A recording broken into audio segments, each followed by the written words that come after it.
Hello Snailians, and welcome to class. In today's video, we will be talking about 5 coats from Filson, North Face, Patagonia, Arc'teryx, and the greatest coat maker of all time, whose name shall be redacted until later in the video.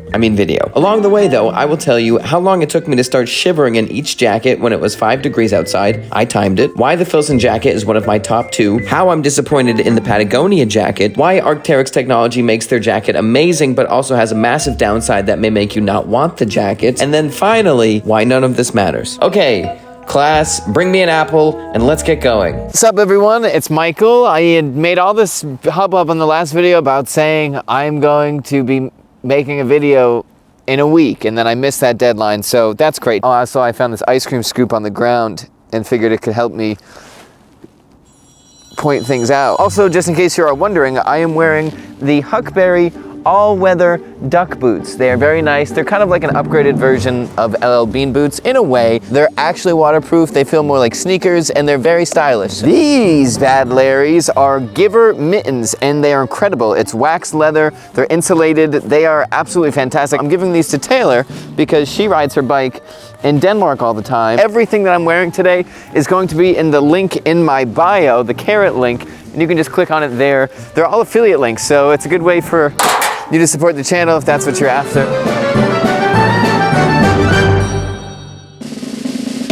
Okay, so this first jacket is Filson's Down Cruiser. It's a play on their, obviously, Wool Cruiser, probably their most famous product, what they became famous for. Basically, it's a mix of all of Filson's, like, oh, this is cool, oh, that's great, oh, this is awesome, combined into one, plus down. So we have shelter cloth on the arms, which is their 11-ounce wax canvas, cover cloth above there, which is 8 ounces, so it's a little more flexible, but really you have the heavier lower, the lighter upper, so that way, you know, if you're going through, which this is a bad demo, I guess I should go into there. If you're going through briars, it's not that much of an issue. Oh, help.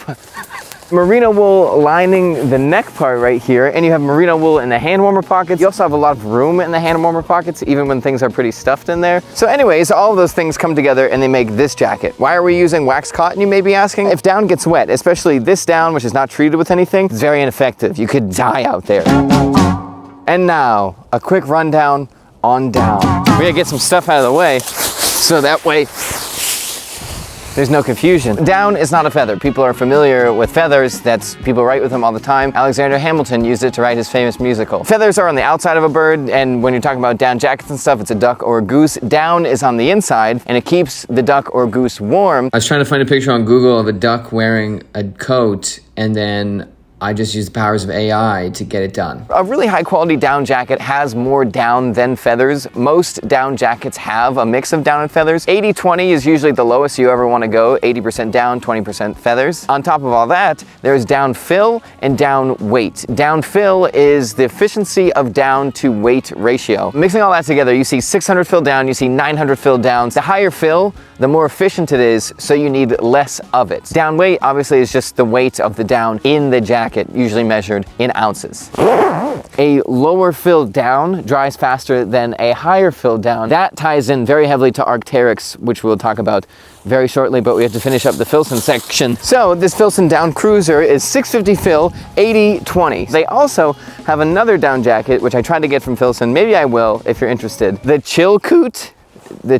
I have the timetables of how long I wore each jacket outside before I started shivering. It was probably 5 degrees. This is the worst test in the world. I hope you're aware of that. It's just me. I have bias. Really, we're talking about how comfortable I was in these jackets, because you can't really be like, well, it's this percentage warmer or anything like that. Number 1, Filson. 1 minute and 52 seconds. Okay, next up we'll do the Patagonia Trace Parka. Actually, I'll do that one later. I was really disappointed by that Parka, so we'll talk about that why later. But we'll do the North Face McMurdo Parka, which I was not disappointed by. I used to watch reviews of this jacket like freshman year in college, and I wanted one so bad, but at the time I couldn't afford one, and I would just watch reviews and be like, that jacket's amazing, that jacket's awesome. And then I could have bought one, I never did, I got all this other cool stuff. We're now leaning away from wax cotton, obviously, and we're going to North Face's version of Gore-Tex, essentially. Now, on this list, the only company that uses Gore-Tex is Arc'teryx, and that is very, very important. North Face uses their own proprietary version of this. It's a very similar thing, so it's waterproof, windproof. This is actually one of the warmest jackets on the list. When we get to the timing scores, it's very, very high up there. And what's interesting about that is we just learned all this stuff about fill power and fill weight, and this is the lowest fill power down jacket that is on this list, 600 fill down. But this jacket has the most amazing hand warmer pockets in the bunch. It has them at the second most amazing hand warmer pockets in the bunch. The wind flap over the zipper is the best because it's Velcro, so if you have mittens or gloves on, you can just spank it on. You don't have to worry about snapping all these different things. And it has a hood, which is a huge game changer for warmth until we get to Patagonia. And on top of that, on the hood, there's a removable fur lining, fake fur. Something really cool about fur trim linings is it actually changes the way wind interacts with your face. So if the fur is out or forward, wind can't really like spank you in the face. It kind of creates like this little vortex that keeps you warmer. It keeps the wind a little away from you. North Face happened to do snaps around the outer of the hood, and that's great. But what I did notice what happened was when I was testing this jacket, some cold air would come in through the gaps where those snaps were and then get in, hit you in the face. It's obviously reduced by a lot, but that stunk. 6 minutes and 12 seconds.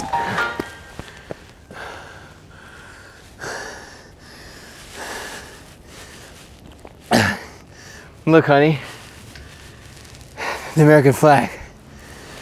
It's just like the moon. We're at the top. It wasn't actually as high as I thought. It's really not Patagonia's fault. I kind of sort of bought the wrong jacket. It's one of those jackets that's really okay at a lot of things, but not really, it's probably a great rain jacket, but it's not really that great at everything because you're making compromises. It's like the North Face hood, essentially. This is the Patagonia Trace 3-in-1 Parka. It's my favorite fit. I think it looks cool. I would pick this over the Arc'teryx any day. If Patagonia made a version of it that was an actual winter jacket and not like a mix of everything. The way this jacket works is the outside shell is a waterproof raincoat, which is fantastic. It fits great. It looks awesome. Great jacket. All the separate components are great, but when you combine them, there's a lot of things that beat them at a similar price point. 700 down-filled jacket, not Parka. The Parka is not lined, so it ends at about your belt line. It's pretty warm. It's nothing too crazy. You'll see the information when we get to the time of how long I was outside with each one, but it's fine. It's great. The hand warmer pockets are not that good because it's a rain jacket, and that's pretty much it. I had to change my angle because that person snuck up on my 6.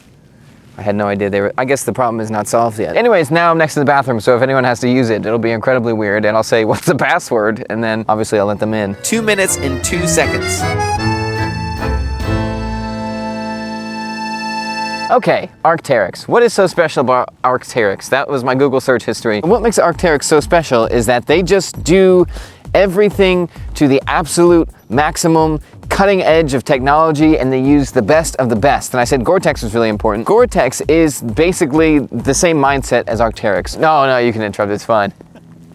Have a good day. But that is where Arc'teryx shines, because they use Gore-Tex because it's the best. What they don't use from Gore-Tex or other brands, they make themselves, and they innovate, like micro seaming, for example, where you have these like no visible seams on Arc'teryx jackets, which is really cool. It gives them that really sleek, futuristic look. There's no lower level Arc'teryx. They start high end and don't go down. So that's why Arc'teryx is so expensive off the bat. You can get an expensive version of Patagonia or other down jackets that are like that too, but there is no cheap version of Arc'teryx. That's the Arc'teryx philosophy. And that is where we get into the hot topic of this video, down composite mapping and contour construction. The coolest thing ever when you're talking about down jackets. Those two things are insane, and they're genius, and they're brilliant, and I can't get enough of them, but they also have a really big flaw that we'll talk about at the end. The Arc'teryx boys are gonna go nuts. 750 fill down, the second highest fill of down. We haven't gotten to the Italian Stallion yet, don't forget. In third place, Arc'teryx with 4 minutes and 45 seconds. The sun is setting, so I have to go down. The Italian Stallion is waiting in the stable, AKA my car. Babe, look, babe, it's the American flag, just like on the moon. I made a video about this jacket about a year ago and said it was the jacket of my dreams.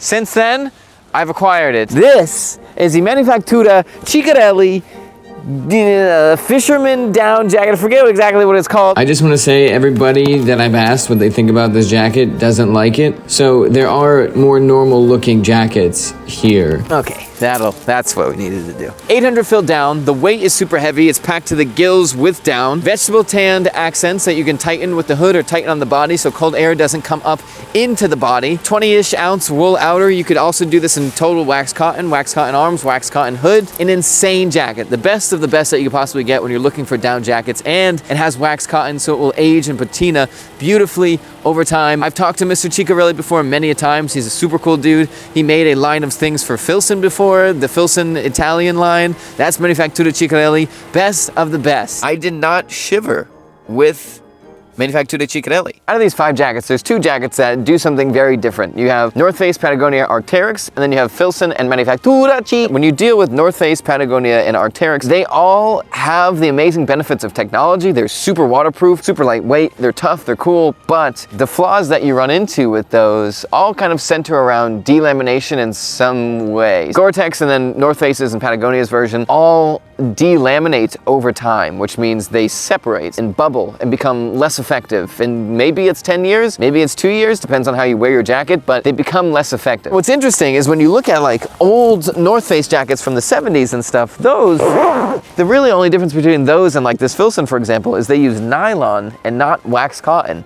And nylon is fine. Nylon is very simple, it just holds the down in, but when you start to incorporate all these different waterproof technologies and glues and stuff like that, then you have more room for failure.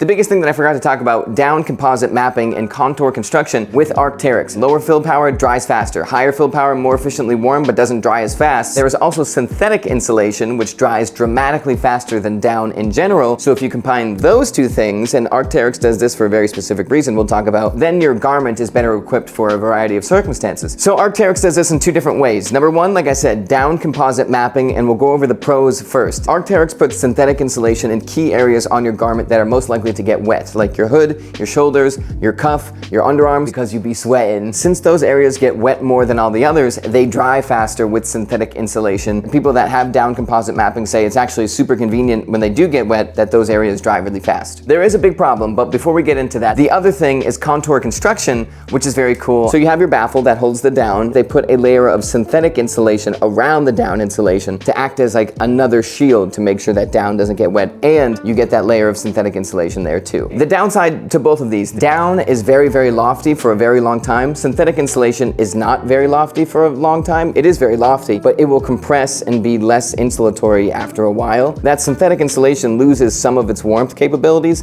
and the down insulation does not, so you have cold areas on your shoulders, on your armpits, on your hood. Another point in Filson's favor, for me specifically, is that over time, this jacket will patina and get darker, especially if you re-wax it, and it will start to look gorgeous. There's a lot of different types of down jackets, obviously, but if we boil it down, there are heritage clothed ones, like this is wax cotton. Then there are the ones with the waterproof outer and no baffles on the outside, that's on the inside, like the 3 we looked at today. And then there's the alpine down jacket, that's not usually called alpine down jacket, but the ones where you could see the baffles. People are like covered in like goose feathers and stuff like that. There's different types of jackets for different type of purposes. So the big point is really you need to figure out exactly what you're going to be using this jacket for. But when we compare all of these down jackets, there really is no clear winner because you do a lot of different things. The other super important thing to consider is that all of this varies on how active you're going to be. If you're just sitting at a game or doing not much outside, you want a really warm outer layer probably. But the second you start doing physical labor, you realize that maybe the down jacket is important, but not that important because you get warm very quickly. So that's when you realize the most important thing that you could possibly do is layer correctly. This is not a video on layering, but you should look into base layer, mid layer, outer layer, shell, whatever it may be